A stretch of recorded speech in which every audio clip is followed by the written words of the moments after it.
Hey guys, welcome back to the Gaming Chronicles. Today we're going to be talking about Forspoken, an action RPG by Luminous Productions. So I know a lot of you guys are probably thinking, oh cool, another isekai game, but unfortunately, this one doesn't quite hit the mark. The story is pretty forgettable and it doesn't really give you a good reason to care about what's happening.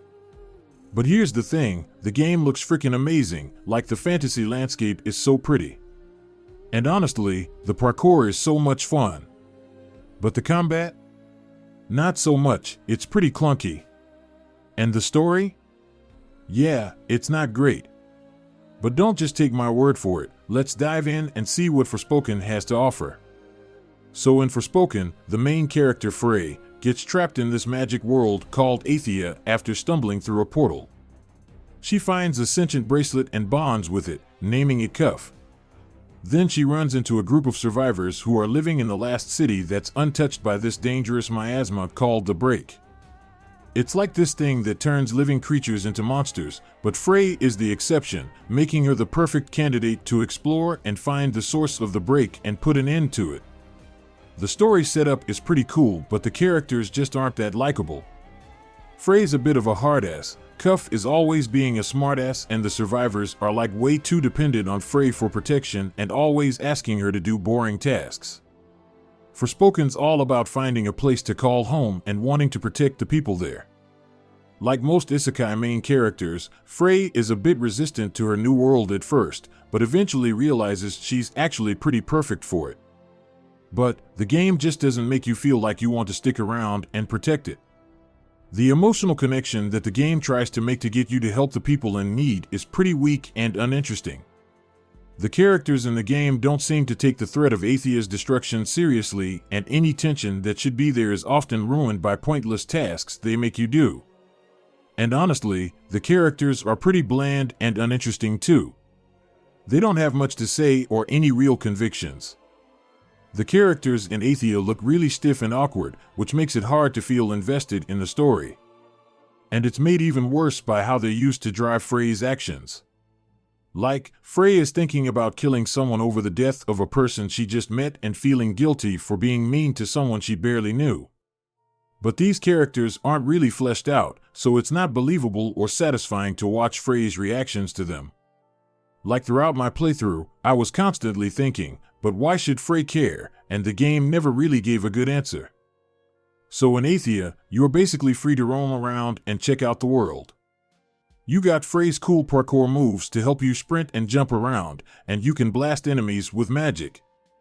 It's pretty sweet how smooth and fast you can move, but it can be a bit tricky when you're trying to platform or do stuff in tight spaces. Sometimes you might accidentally fly past something you wanted to grab, or end up running up a wall when you didn't mean to. There's a way to turn off the parkour magic and just run normally, but it's kind of a hassle and hard to do in the middle of a battle. Forspoken's got some pretty cool movement mechanics that let you explore and move around the world in a wild and free way. But when it comes to fighting, it's all about precision. You gotta time your dodges and parries just right, and using some of Fray's magic spells takes some serious strategic thinking. The thing is, when you're running around like crazy, it's hard to pull that off. So, it's kind of like the game's got two different personalities, and they don't really mesh well together. It's like the exploration and fighting parts of the game are always fighting each other instead of working together. It's a bummer because it makes the game feel kind of disjointed. Fray's got some pretty sweet spells and magical abilities, but using them doesn't really require much strategy. Cuff will tell you which magic works best against certain enemies, so all you gotta do is switch to that element and keep attacking. At the start of the game, you'll run into enemies that make you think a bit more, like ones that block magic from the front or ones you can only hurt by destroying their wings. But those types of enemies only show up in the first quarter of the game. After that, most enemies are just there to soak up damage, which makes switching magic types to exploit weaknesses easy and kinda boring. The combat looks pretty cool, but it loses its fun factor pretty quickly. Forspoken's gameplay is a blast, especially as you progress and unlock new ways to move around in the game. like using a flaming whip to sling yourself through the air or messing with gravity to skate on water. Even if the open world doesn't have a ton to do, just getting around and exploring is a lot of fun. And the soundtrack is seriously amazing. You'll catch yourself humming it long after you put the game down. The story in Forspoken can be pretty distracting at times.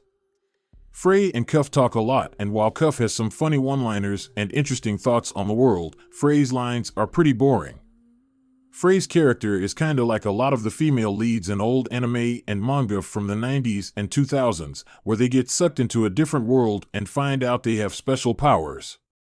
But unlike those characters, Fray is pretty unlikable for most of the game, and her transformation from a selfish sorcerer to a hero at the end just didn't feel believable.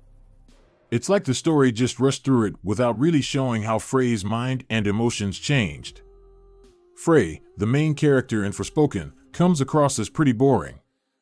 We first meet her when she's in the middle of a legal mess and she's just really jaded and bitter about everything.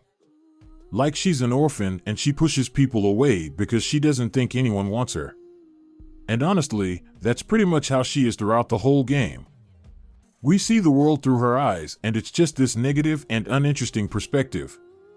The game doesn't really do anything to make Fray stand out as a black woman or anything else. It's like the only thing that matters about her is that she's an orphan. And that's just not very cool. It makes Fray feel like a one-dimensional character, and it gets old pretty fast. Okay guys, so Forspoken is a bit of a mixed bag.